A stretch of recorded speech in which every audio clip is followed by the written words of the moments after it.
All right, let's just jump right in. There's this fundamental split in the world, right? It's about what we really truly want from a companion. And today, we're going to decode one side of that great divide: the complex, the very often misunderstood, and honestly, the scientifically fascinating psychology of people who love cats. So, if you're looking at this and thinking, yep, that's me on the right, then you need to know something. That preference, it's not just some random personality quirk. It is a deep signal, both biologically and psychologically, about who you are and how your nervous system is wired to find safety. This is what we explore here at Simply Psyche, so stick around, because we are about to unpack what that choice says about your entire inner world. Okay, but first things first. Before we even get to the science, we've got to tear down the myths. For decades, pop culture has been painting this very specific and, let's be honest, very wrong picture of what a cat lover is. Ah, yes, this one. The most famous stereotype of them all, isn't it? But here's what's so interesting. This whole caricature, it was never really about the cats. It was born from a kind of societal awkwardness with people, especially women, who don't, perform their feelings in a loud, obvious way that everyone expects. And then you've got the other tropes, right? The cold, distant intellectual, or the supervillain stroking that white Persian cat. But they all come from the exact same place, a complete misunderstanding of a social style that values just being present over having to constantly perform. And this is where everything changes, because what pop culture calls being detached or emotionally absent, well, science shows us it's something else entirely. It's about being selective, it's about regulating your own system, it's actually the sign of a rich and very carefully managed inner life. So let's get into the actual science of it all. To really understand the cat person, psychologists have a go-to tool, a standard model for looking at personality. So this is the Big Five. Think of it as the basic recipe for a personality. And when researchers use this framework to compare people who prefer cats to people who prefer dogs, some incredibly clear and consistent patterns just pop right out. Now, what's so cool here is how these traits all work together. See, higher openness, that means you've got a mind that's drawn to complex ideas, to art, to things that don't fit in a neat little box. Lower extroversion, that doesn't mean you're shy. It just means your social battery drains faster. And that last one, neuroticism, that word sounds bad, but it really just means sensitivity. You're more tuned into your environment and your own feelings. Put it all together, and what do you get? A psychological profile that a cat's quiet, independent companionship fits perfectly. But hold on, because it goes even deeper than your personality. We're not just talking about how you think anymore. We're talking about how your body physically, automatically responds to the world around you. It all comes down to regulation. Think about it like this. Some people's nervous systems calm down through activity and interaction. They need that external buzz. It feels good, it's regulating, a perfect match for a dog's energy, right? But other people, their nervous systems regulate through the total opposite, through stillness, through quiet, through the simple absence of pressure. They don't need constant stimulation to feel safe. In fact, it's the lack of it that makes them feel secure. And this is so important to get when someone says, oh, dogs are just too much for me. They are not rejecting love. They are not judging dogs. It's a physiological report. It's their nervous system literally saying, I am overstimulated. I need to power down. I need an environment that lets me rest.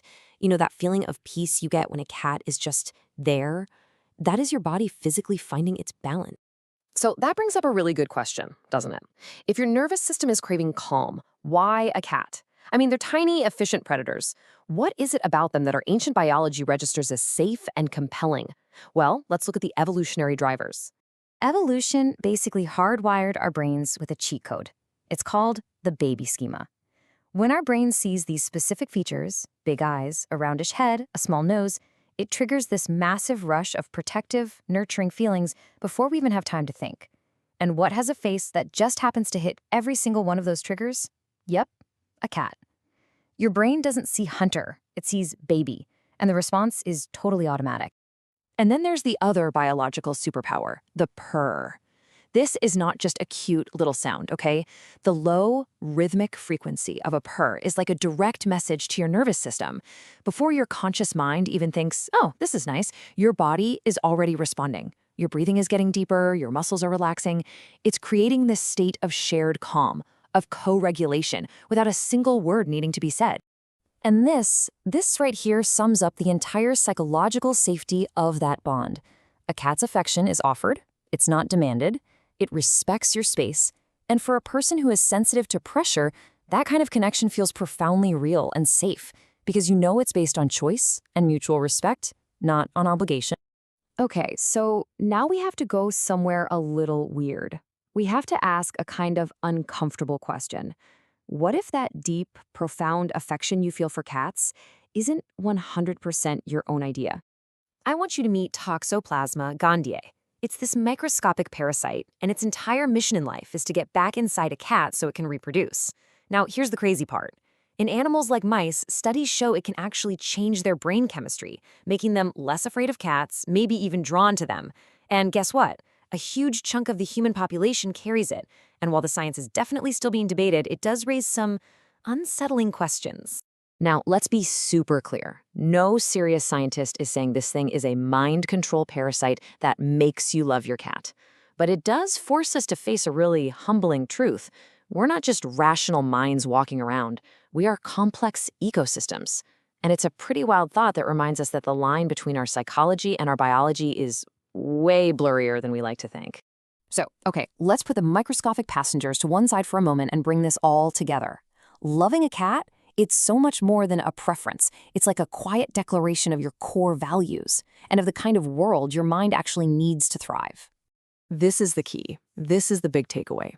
People who love cats are not antisocial. No.